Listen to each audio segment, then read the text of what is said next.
Good evening, everyone.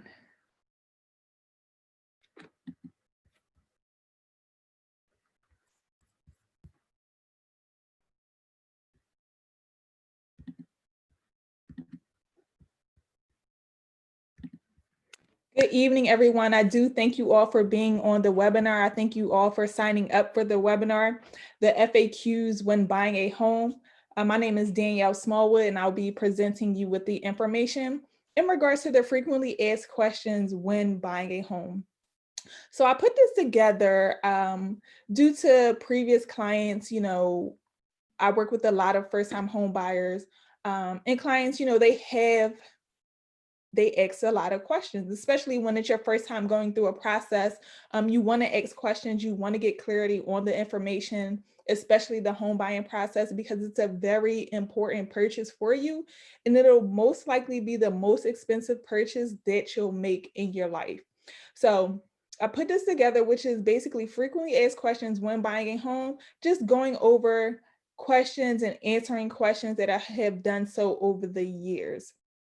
So I hope that you take notes, and I hope that this information helps you. If you do have questions, please feel free to ask them, and I'll be happy to answer any questions that you have. So this is just a little outline of how this webinar will go. Your guide to home ownership. So we'll go over overview. We'll talk a little bit about my background. We'll talk about my mission. We'll talk about the importance of credit, the importance of researching. What does it take to get pre-approved for a mortgage? Understanding the home buying process and grants that are available to you in the Philadelphia area, in the surrounding area as well.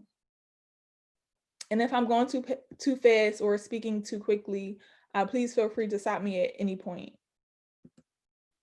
So again, my name is Danielle J. Smallwood. I'm a licensed realtor here in PA. I'm soon to be licensed in Delaware as well. I've been in the real estate industry for 4 years now. I started off on the investing side before I became a realtor. And I primarily work with first-time home buyers and investors. So my mission is to help individuals create generational wealth through real estate, finance, entrepreneurship, and education. And this mission will be performed through workshops, trainings, and webinars such as this one. So my goal is to help 20 individuals buy and or sell real estate before the year is over. And I hope that you'll be one of them. So credit, let's talk about credit. And even some of my clients that come to me when I do an initial phone consultation, some of the issues are credit issues.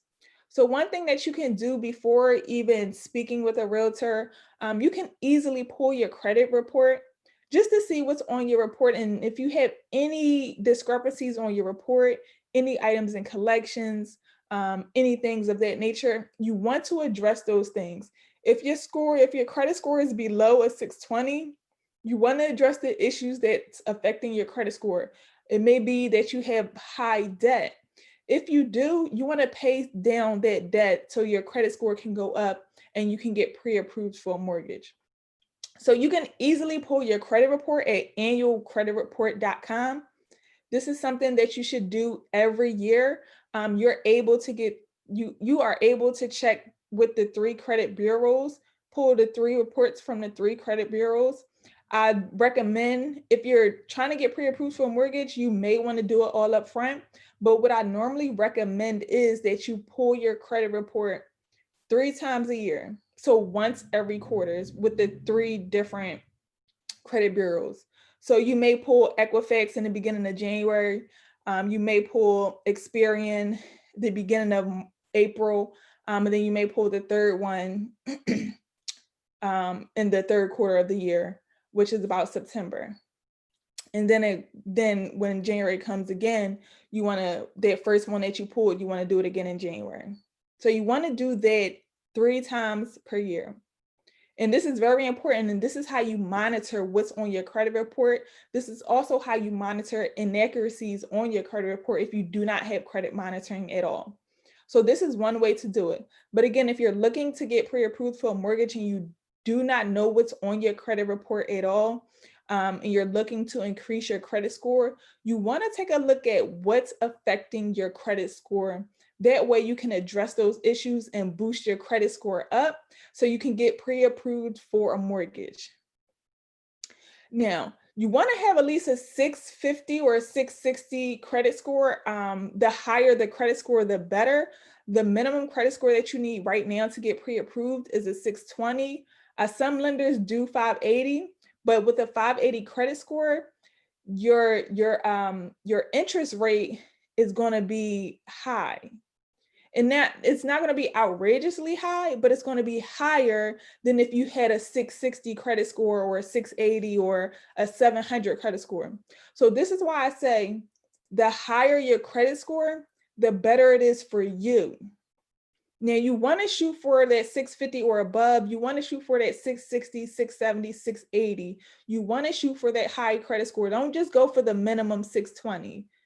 Don't shoot for the minimum. You want to go for the higher credit score because this can affect you tremendously. Why is the higher credit score better? Because it allows you to receive benefits and incentives from lenders. So always keep in mind that the higher your credit score, the more benefits open up, such as interest rate, lender incentives, etc. So again, with the 620 credit score, you're going to have a higher interest rate. But if you have a 680 credit score or a 700 credit score, your interest rate is going to be less. It's going to be less than an individual with a 620 credit score. So you want to keep that in mind when you're working on your credit. If you have items in collections, especially student loans, you want to address those. Because if you have items in collections, especially student loans, or if your student loans are in deferment, this can hinder you from buying a home. So you want to make sure you get those student loans out of deferment. You want to make sure you get those student loans out of collections and start getting on a payment plan and paying that student loan, especially if you want to buy a house, whether it be 3 months from now, 6 months from now, a year from now. You just want to make sure you have your credit in order because your credit is very important when buying a home. Okay? You don't want anything to hinder you from buying your home, from stopping you or hindering you from what you're trying to achieve. Okay? So it's very important. Again, your credit is very important when it comes to lenders because lenders look at your credit. Now, you want to research early and thoroughly. I tell a lot of my clients this: research early and thoroughly. How can you research early and thoroughly? You can do this by exploring listings. Before starting the home buying process, you can always view homes online. You can get an idea of the neighborhood that you want to be in, how much homes are selling for in the area, and the style of homes that you like. This is very important because this will allow you to have an understanding of what you're looking for in a property, what type of features that you like in a home, what type of features do you need in a home. And this is also very important as well. You want to get familiar with price ranges. Why? Getting familiar with price ranges is very important because prices vary from neighborhood to neighborhood. All across Philadelphia, the price points are not all the same at all. So you want to make sure that you're getting familiar with the area. You want to make sure that you're getting familiar with price points because, again, you don't want to look in a specific area and then once you get pre-approved, you may not be able to afford the homes in that area. So you want to make sure that you are understanding how much homes are selling for. And you want to make sure you can afford what homes are selling for in that area. So again, it's very important to do your research early and thoroughly. Some things to consider: location.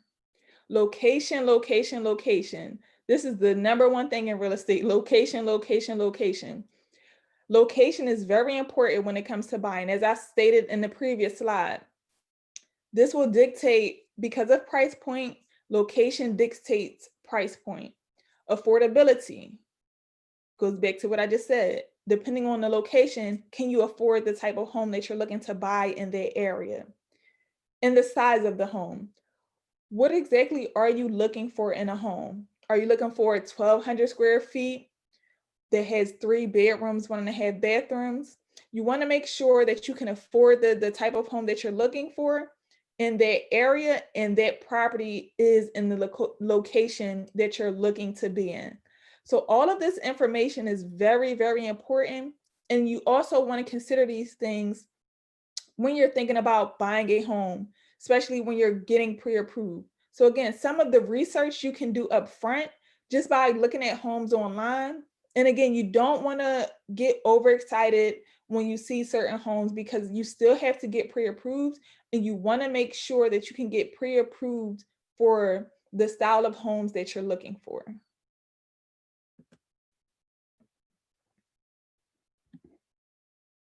What does it take to get pre-approved?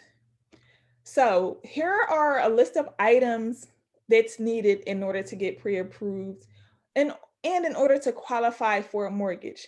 A minimum credit score of 620, but remember, the higher the credit score, the better. So you want to make sure that you have a high enough credit score. That way, again, the lesser your credit score, the more interest that you're paying, because due to you'll have a higher interest rate. The higher your credit score, the better interest rate you can receive. So you just want to make sure you're attacking that credit score and getting that credit score as high as possible. This is very important, very, very important. You want to have 2 years of employment history, 2 years tax returns, and W-2s. If you are currently employed, you want to make sure that you are receiving incomes, and the lender will ask you for recent pay stubs. If you are self-employed, a lender will ask you for your 2 years tax return if you are self-employed. So if you are self-employed, you can still buy a home. If you are self-employed, you can still buy a home. So you want to make sure that if you're self-employed, that you keep copies of your previous year tax return, the past 2 year tax return. So you want to keep a copy of that. You also want to have your recent bank statements available as well. You want to have money saved up. I recommend a minimum of $5,000, but this is also based upon the amount that you get pre-approved for. But if you have a minimum of $5,000 saved up, of course, the more you have saved up, the better it is for you. But if you can start with a minimum of $5,000, that's fine as well. The lender will want to see funds available that's able to cover your down payment as well as your closing costs. So if you do not have funds already saved up, getting a grant can help you. Okay, so if you don't have funds already saved up, getting a grant can help you. So this is what it takes to get pre-approved. These are the documents that's needed. This is the minimum credit score that's needed, the amount of money that I recommend that you have saved up. And again, so if you don't know what down payment is, so depending on the type of loan that you'll qualify for, that you'll have, if it's an FHA loan, it'll be 3.5% down. If you have a conventional loan, it could be 3%, it could be 5%, it could be 10%. It all depends on the type of loan product that best suits you. So basically, your down payment is what you have to put down. So if you have an FHA loan, you have to put down 3.5%. So that's the down payment right there, the 3.5%. Now, closing costs are things that is basically fees that's incurred for doing the transaction, for closing the transaction. And these fees will come from the title company. And I'll go a little bit more into basically what the fees will incur.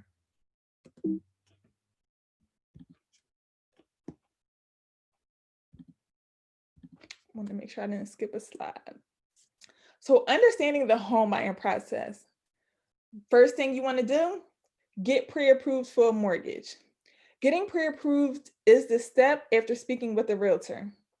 The pre-approval from a lender will allow you to understand how much home you can afford, how much the bank will allow you to borrow based off your income and current debt. If you have a high level of debt, this can sometimes hinder you from buying a home. So as I stated previously, if you have high debt, you want to address that and pay down that debt, because a lender will look at your debt to income ratio. So what that is basically what you bring in monthly versus what you pay out monthly in regards to your bills, your card payment, if you currently have a mortgage or if you're renting, if you have credit cards, if you have a student loan, things of that nature. So they look at that. So you want to make sure, again, you want to make sure you're paying down your debt so that your debt to income ratio is not high and that you do not have a high level of debt. So once you've gotten pre-approved, the very next thing that you want to do is you want to start looking at properties. Once you received your pre-approval, this is the green light to now you can go and physically start looking at properties. And you want to look at homes within your pre-approval price range that fits the buying criteria that you're looking for. And what a buying criteria is basically the features and the bedrooms and things of that nature that you're looking to buy, that you're looking for a home to have, okay? After you viewed some homes and you found a property that you like, that you love, now you want to submit an offer. So this is the exciting part. So once you found that home that you love and that you can see yourself and your family living in, it's time to write up an offer. This offer is letting the seller know that you're serious about buying the home. So once an offer is accepted, maybe there had to be some negotiations, but once an offer is accepted, and that offer can be accepted by the seller, where you guys mutually agree on a purchase price and some contingencies within the offer. Once it's accepted, now you can go ahead and move into the inspection period. And you always want to get a home inspection. You always want to get a home inspection. I would never not tell you not to get a home inspection. You always want to get a home inspection because the home inspection will tell you every single thing about the property. So this is something that you definitely want to do, because when you viewed the property, you didn't go on the roof, you didn't check the plumbing, you didn't check the heating, you just walked around the home and you've seen the features that it had, the features that touched you and that excited you and that made you want to submit an offer on this home. The inspection period is for you to complete all the inspections so you can find out every single thing about this home, so you can make sure that you're making a smart decision, that you're making a knowledgeable decision, and that you're receiving all the information about the property, right? So the inspection period will complete all of your all of your elected inspections. This period is normally 10 days. Sometimes it can be shorter, sometimes it can be longer, but it's normally a 10-day window where you're allowed to complete all the elected inspections. Once the inspection period ends, or on the last day of the inspection period, you want to submit, or you can submit a reply to inspection prior to the inspection period ending. But you want to submit a reply to inspection and submit the inspection report to the seller. Now, this is something that your agent does, but between you, the buyer, and your agent, you guys will discuss of what items do you want to put in your reply to inspection that either needs to be repaired, you want to receive a credit for, things of that nature. But just understand, you can have a longer or shorter inspection period, but the standard is 10 days. But you want to make sure you get your reply to inspection in before the reply to inspection period is over. Negotiating repairs. So this is one thing, and this is very, very important. This is something that you definitely want to understand. If repairs are needed, this is when the negotiation of repairs happen. But understand one thing, a seller is not required to make repairs, but most sellers will in order to get the home sold. Most sellers will make repairs in order to get their home sold, but they are not required to make repairs. Not during the inspection period or negotiation of repairs. Now, if a lender A lender may require some repairs to be completed depending on the type of loan product that you have. But then the seller is required to complete those repairs. And sometimes they don't want to do that either. But that's something that can be negotiated as well. But just know they're not required to make any repairs, but most sellers will make some repairs to get their home sold. A seller can agree to complete repairs. They can offer a credit, or they can offer a price reduction. Or they may not want to complete any repairs at all. So just remember that, especially when it comes to if repairs are needed and you have to negotiate repairs, just be aware of that. So just so you know, you're not surprised. Appraisal. So once everything is ironed out in regards to repairs, you move on to the appraisal phase. So if you're using financing, an appraisal will be completed. So financing is if you're getting a loan for a mortgage. An appraisal will be completed.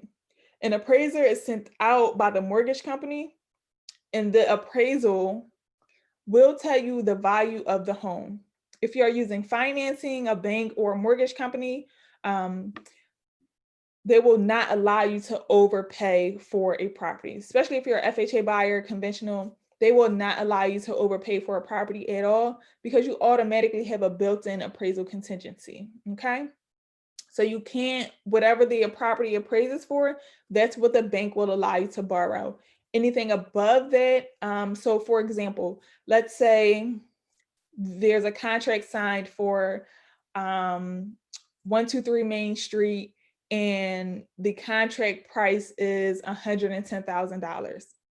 The appraiser goes out and then the appraisal report comes back, and let's say the appraisal report says that the property appraises at $100,000.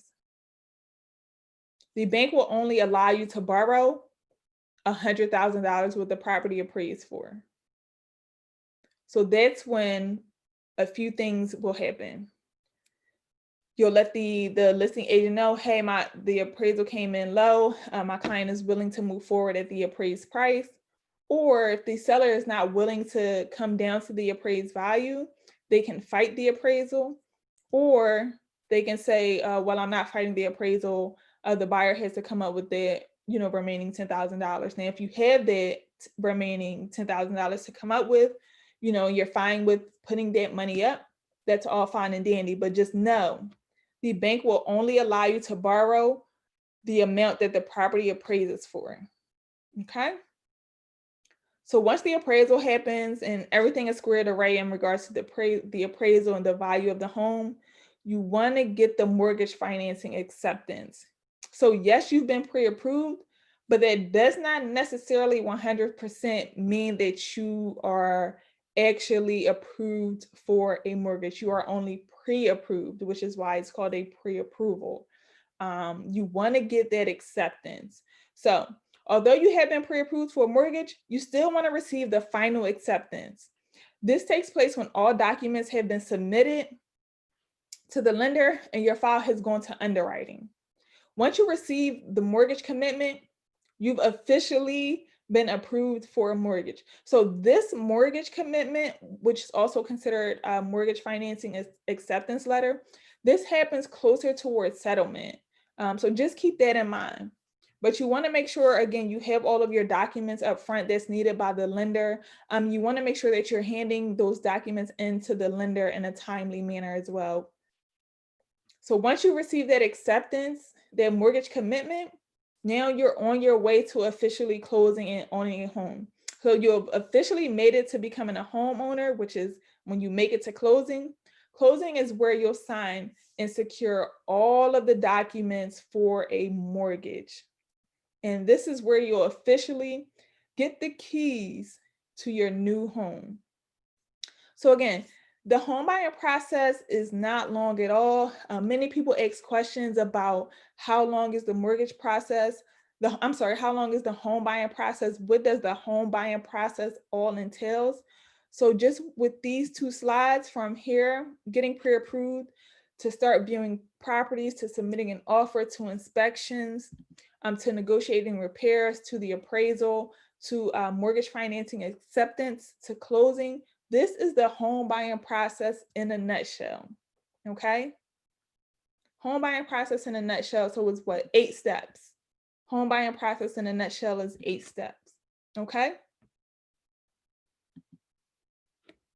So having money saved up in order to buy, this is very important as well. So just know, as a home buyer, you will have to complete a BFI, which is a document that gets submitted along with your offer, which is just called a buyer financial information sheet. So on this buyer financial information sheet, you'll basically have to list out your assets, your liabilities, your job, and things of that nature. So when I say it's important to have money saved up, this is what I'm talking about, because one, the lender will need to see that you have funds saved up to close on a property. And two, the seller, you will have to submit a BFI, a buyer financial information sheet, to the seller when you submit your offer.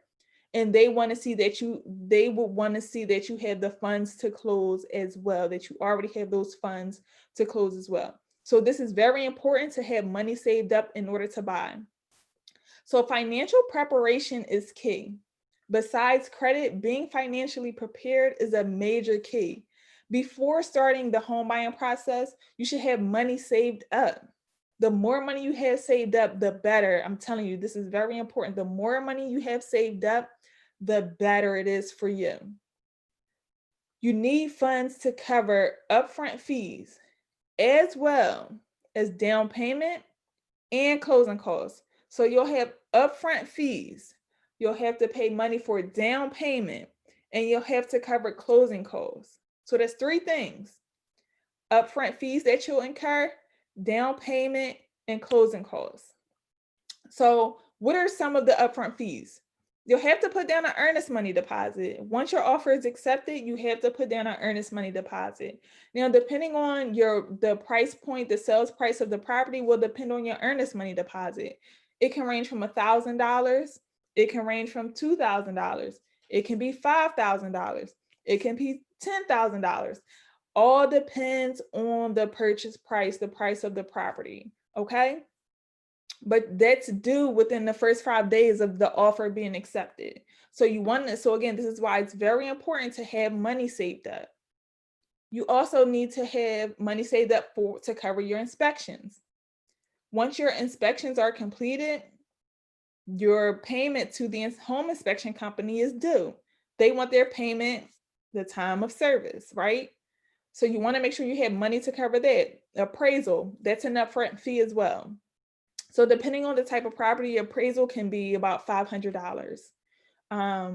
So it's not too bad, but you want to make sure, again, that you have the money saved up front to cover those upfront fees, as well as your down payment money. If it's FHA, excuse me, if it's FHA, it's 3.5%. And you want to make sure that you have enough money to cover your closing costs as well. Now, down payment is different from closing costs. I spoke about this a little earlier. Down payment is the amount that you have to put down depending on the type of loan product that you have. Closing costs are fees that's incurred for closing on the transaction, such as title company fees, lender fees, fees to the city. In Philadelphia, we have transfer tax, your deed recording, your mortgage recording. You have to pay the state as well when you purchase a property. So there's different type of fees that you'll incur when it comes to buying a home, which is why it's very important to have money saved up. And again, if you don't have the full amount saved up, and you're able to qualify for a grant, that's even better, okay? So you wanna make sure you have your credit in order, and then you wanna make sure that you're financially prepared to buy a home. There was one more thing I wanted to touch on. I can't remember what it was.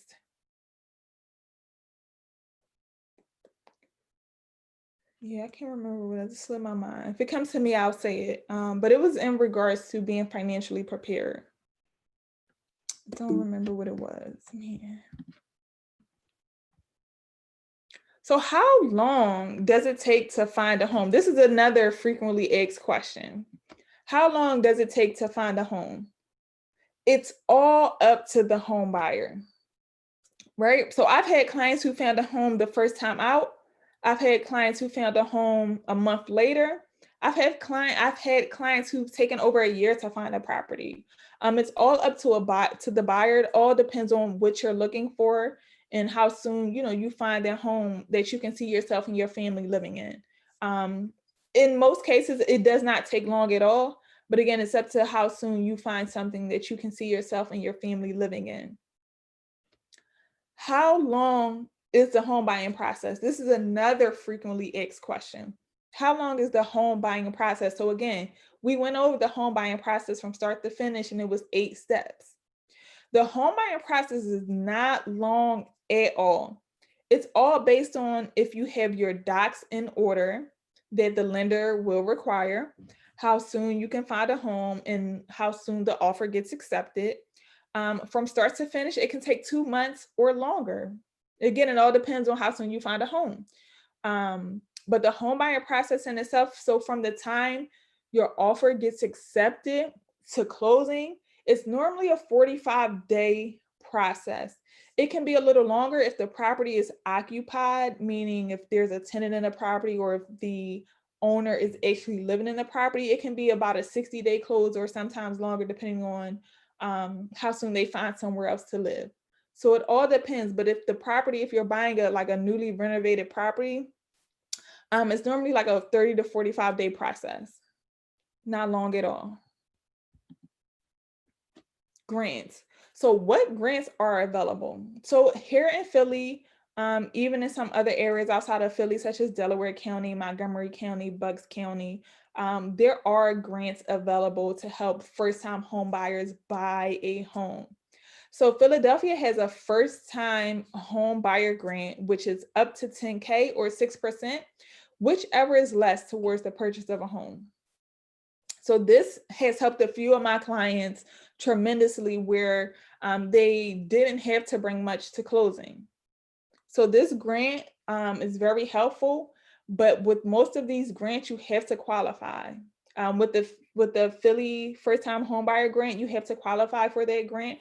There are income restrictions. You do have to live in the property for 15 years before you have to live in a property for 15 years. If you don't, and you still haven't paid back the full grant money that you received, then that money is due. Okay. So there are some stipulations with some of these grants. And with some there aren't. But you want to make sure that you can qualify for the grant. For the Philadelphia grant, you do have to take a class. It's 2 classes, so you do have to take a class. It's not long at all. But if you're looking to receive grant money and you're looking to buy in Philadelphia, I would definitely recommend that grant. The first front door grant, one thing with most of these grants, they are first come, first serve. The first front door grant for sure normally runs out pretty quickly. They normally come out about the end of March, beginning of April, but they normally run out pretty quickly. So the first front door grant is up to $5,000 towards the purchase of a home. So your home can be anywhere in PA. You do have to be a first-time home buyer, so you can buy in Philly, you can buy in Delaware County, Montgomery County, etc. Such as with the Philadelphia first-time home grant, you have to buy a property that's in Philadelphia. Can't use it outside of Philadelphia County. Okay. Delaware County grant, they have a grant up to $5,000 towards the purchase of a home as well. It's for first-time home buyers. You have to buy a property that's in Delaware County. Also, lenders have special grants available that not all other lenders have. So again, with these grants as well, you have to qualify for. So again, some lenders have grants available that another lender may not have.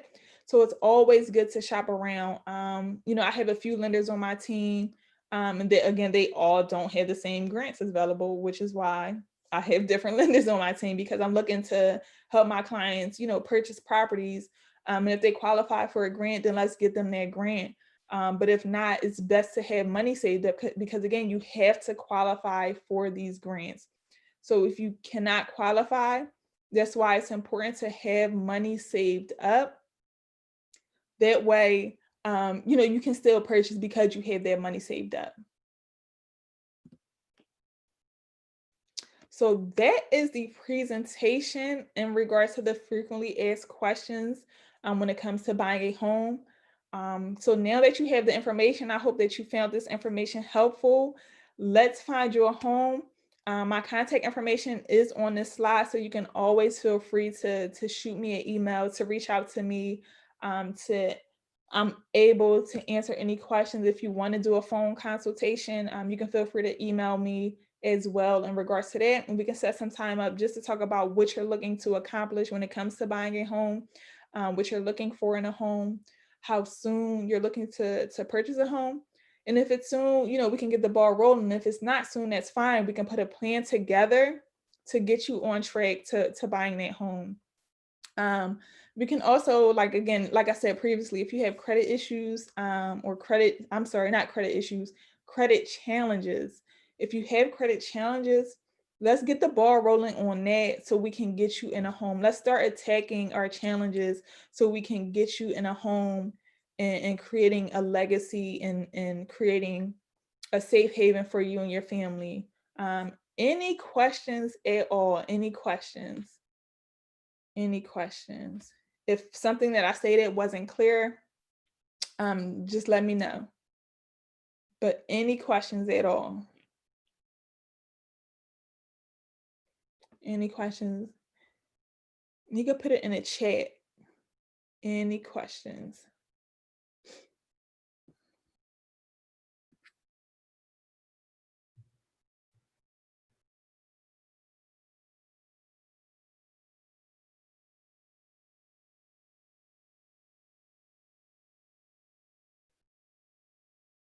Let me know if you got any questions. You excited to get started? Listen, I'm excited to help. I'm excited to help you. I'm excited to help you. Like I said, shoot me an email and we can schedule some time to do a phone consultation. We could talk about your home buying needs.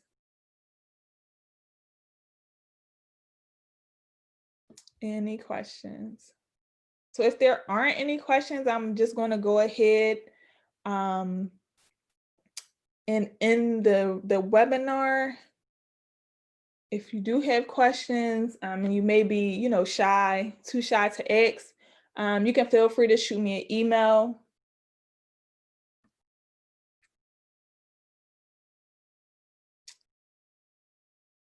Okay, so it looks like there aren't any questions, which is totally fine. Like I said, if you're shy, that's totally fine. Just shoot me an email with your question. I'm happy to answer.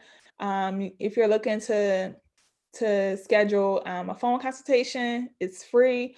You can shoot me an email as well. I do have free guides that I give out, home buying guides, things of that nature. You can feel free to email me and I can send you the link to download all of that as well. So again, my goal is to help 20 individuals buy and or sell real estate this year. So I hope you'll be one of them. I do provide a lot of content, whether it be social media or whether it be through webinars. So again, my mission and my goals is just to educate people when it comes to real estate, when it comes to finances, etc. So I hope this information has helped you. Again, if you have questions or if you're unsure of something or if you're unsure of any of the information that I went over, please feel free to shoot me an email. Please feel free to connect with me. I'm happy to clarify anything that I can. I'm happy to assist you in any way that I can. I do thank you for being on tonight. I hope this information was helpful and I'll talk to you soon. Thanks.